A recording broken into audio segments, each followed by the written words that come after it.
السلام علی رسول الکریم اما بعد فاعوذ باللہ من الشیطان الرجیم بسم اللہ الرحمن الرحیم الصلاۃ والسلام علیک یا رسول اللہ وعلی آلک وصحابک یا سیدی یا حبیب اللہ۔ آج انشاءاللہ درس کے اندر ہم حضرت ابراہیم علیہ السلام کی پیدائش کا تذکرہ سنیں گے، پھر اسی درس کو ہم آگے کنٹینیو کریں گے، ساتھ ساتھ قربانی کے مسائل بھی اور سارے انشاءاللہ چیزیں اس درسوں میں انشاءاللہ بیان ہوں گی۔ دنیا کے اندر 4 بادشاہ ایسے گزرے ہیں جنہوں نے پوری دنیا کے اندر حکومت کی ہے، جس میں 2 مسلمان تھے، 2 کافر تھے۔ جو مسلمان تھے ان میں سے ایک حضرت سلیمان علیہ السلام نبی تھے، اور ایک جو ہیں حضرت ذوالقرنین رضی اللہ تعالیٰ عنہ ولی تھے۔ اور کافروں میں 2 تھے، ایک بخت نصر تھا اور ایک نمرود بن کنعان۔ یہ وہ 2 بادشاہ تھے کافروں میں جنہوں نے پوری دنیا پر کیا کی ہے، حکومت کی ہے۔ نمرود بن کنعان جو ہے، حضرت ابراہیم علیہ السلام کی ولادت نمرود بن کنعان کے زمانے میں ہوئی، اور نمرود بن کنعان ایک بڑا جابر بادشاہ تھا، بابل کا اس کا دارالخلافہ تھا۔ سب سے پہلے اسی نے ہی اپنے سر پر شاہی تاج پہنا تھا، اس سے پہلے کسی بادشاہ نے سر پر شاہی تاج نہیں پہنا تھا۔ سب سے پہلا یہ شخص تھا جس نے سر پر شاہی تاج پہنا، اور یہ ولد الزنا تھا، یعنی حرامی بچہ تھا۔ اس کی ماں نے زنا کرایا جس سے یہ پیدا ہوا، کیونکہ سلطنت کا کوئی وارث نہیں تھا، جس کی وجہ سے اس کی ماں نے ایسا کیا۔ پھر یہ بچہ بڑا ہو کر بہت بڑا بادشاہ بن گیا۔ سیدی اعلیٰ حضرت علیہ الرحمٰن نے اپنے ملفوظات کے اندر لکھا ہے کہ اس کے پاس استدراج جادو تھا، بڑا سخت جادو۔ اس کے گھر کے پاس ایک درخت تھا کہ اس کے درخت کے سائے میں سایہ نہیں تھا، اس کے پتے بھی نہیں تھے۔ ایک شخص آ کے اس کے درخت کے پاس بیٹھتا تو وہ درخت اسے سایہ دیتا، دوسرا بیٹھتا اسے بھی سایہ دیتا، یہاں تک کہ 1,00,000 افراد اس درخت کے پاس بیٹھے، وہ درخت 1,00,000 افراد کو سایہ دیتا تھا۔ لیکن اس کا خبیث کا جادو تھا کہ اس کے بعد ایک بھی زائد فرد ہو جائے، سب کا سایہ ختم ہو جاتا، سارے کے سارے دھوپ میں ہو جاتے تھے۔ اور ایک اس کا اور جادو تھا، اس کے گھر کے پاس، اس کے محل کے پاس ایک حوض تھا۔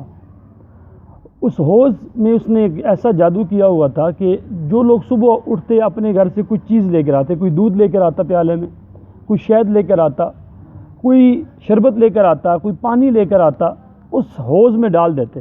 اب لاکھوں افراد ڈالتے ہیں، ساری چیزیں مکس ہو جاتی ہیں، پھر ان کے سامنے مکس ہو جاتی۔ تو پھر جو بندہ چاہتا کہ مجھ سے کچھ کھاؤں پیوں، اپنا پیالہ ڈالتا، جس نے جو ڈالا، جتنی مقدار میں ڈالا تھا وہی نکلتا تھا۔ اب لاکھوں بندوں نے چیزیں ڈالی ہیں، لیکن وہ پیالہ ڈال رہا ہے، جس نے پانی ڈالا پانی نکلے گا اس کا، جس نے شہد ڈالا اس میں شہد نکلے گا، جس نے کھجوریں ڈالی اس کی کھجوریں نکلیں گی، جو چیز جس نے ڈالی ہے وہ اس طرح نکلے گی۔ یہ بدبخت خدائی کا دعوے دار تھا، لوگوں سے زبردستی اپنی پرستش کرایا کرتا تھا۔ قائن اور نجومی اس کے دربار میں بکثرت رہتے تھے۔ اور ایک مرتبہ اس نے خواب دیکھا، اور وہ خواب کیا تھا؟ علامہ سدی نے کہا، تفسیر بغوی کے اندر ہے، سورہ انعام آیت نمبر 74 کے اندر یہ تفسیر موجود ہے۔ نمرود نے یہ رات ایک خواب دیکھا کہ ایک ستارہ نکلا ہے کہ اس کی روشنی میں چاند، سورج وغیرہ سارے ستارے بے نور ہو کر رہ گئے۔ ایک ایسا ستارہ طلوع ہوا جس کی روشنی میں چاند، سورج اور باقی سارے ستارے کیا ہو گئے؟ بے نور ہو گئے۔ اس نے شدید خوف اور ہراس اس سے پیدا ہوا، اٹھ کے بیٹھ گیا۔ نمرود نے صبح کو دربار میں نجومیوں، کاہنوں سب کو بلایا اور ان سے اپنے اس خواب کی تعبیر پوچھی۔ تو نجومیوں نے بتایا حساب کر کے، اس سال ایک ایسا فرزند پیدا ہوگا، ایک ایسا بچہ پیدا ہوگا جو تیری اور تیری بادشاہت کی ہلاکت کا باعث بنے گا۔ یہ سن کر نمرود بے حد پریشان ہو گیا۔ اس نے یہ حکم دیا، میرے شہر میں اس سال جو بچہ پیدا ہو اسے قتل کر دیا جائے۔ اور ایسا ہی ہوا، جو بچہ پیدا ہوا اس نے لاکھوں بچوں کو قتل کیا۔ پھر مرد اور عورتوں کو جدا جدا کر دیا، آپس میں ملاپ نہ ہونے دیا۔ ہر 10 عورتوں پر ایک فوجی تعینات کر دیا۔ جو عورتوں کے ناپاکی کے دن ہوتے، ان دنوں میں شور کے ساتھ وہ ملنے دیتا کہ ان کے نزدیک بھی ان دنوں میں عورت اور شور آپس میں نہیں ملتے تھے۔ اور جو پاکی کے دن ہوتے ان میں جدا کر دیتا، ناپاکی کے دنوں میں اپنے ساتھ شوہر بیوی کو رہنے دیتا۔ چنانچہ ہزاراں ہزار بچے اس نے قتل کیے، مگر تقدیرات الہی کو کون ٹال سکتا ہے۔ حضرت ابراہیم علیہ السلام کے والد آئے، انہوں نے اپنی زوجہ کو طہر کی حالت میں پایا، عمل زوجیت کیا۔ حضرت ابراہیم علیہ السلام اپنے والد کی صلب عطر سے اپنی والدہ کے بطن عطر میں تشریف لے آئے۔ اب حضرت ابراہیم علیہ السلام اپنی والدہ کے بطن عطر میں تشریف لے آئے تو نجومیوں نے حساب لگا کر نمرود کو بتایا، جس بچے کے بارے میں بتایا تھا وہ تو اپنی ماں کے بطن میں آ گیا ہے، مطلب یہ کہ تمہارے یہ سارے انتظامات درے کے درے رہ گئے ہیں۔ نمرود نے اور تیزی کے ساتھ بچہ پیدا ہونے والے بچوں کو قتل کروانا شروع کر دیا۔ نمرود نے ہر حمل والی عورت کو ایک گاؤں میں بھجوا دیا کہ جو ہی بچہ پیدا ہو بچے کو وہیں قتل کر دیا جائے، اور لاکھوں لاکھ اور بچوں کا قتل کیا اس نے۔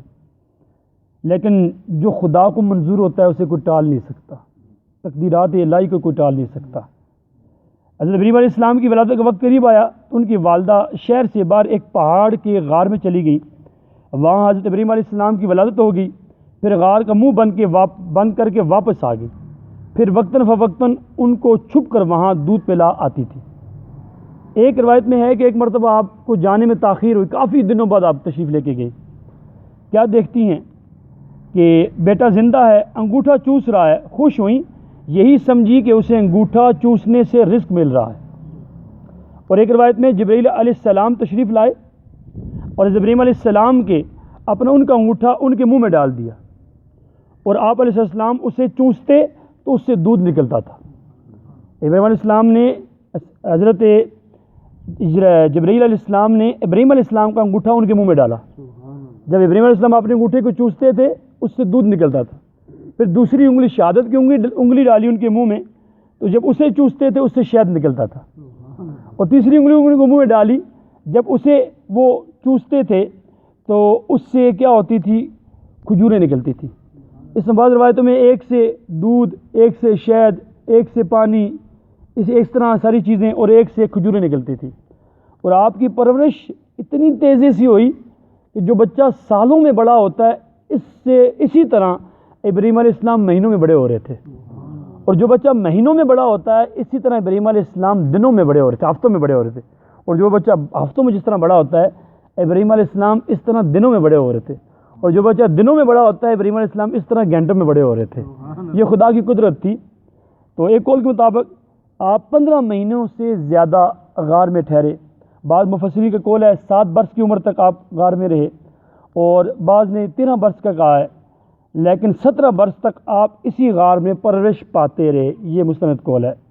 آگے آپ علیہ السلام جب 17 سال کے ہوئے غار سے باہر تشریف لائے، پھر آپ نے لوگوں کو توحید کی تبلیغ کیسے کی، لوگوں کو وحدہ لا شریک کی تبلیغ کیسے کی، اللہ کی طرف بلایا کیسے، پھر آپ کو بلانے میں جو مشکلات آئیں اس کا انشاءاللہ ذکر اگلے درس میں ہوگا، اور یہ کنٹینیو درس رہے گا۔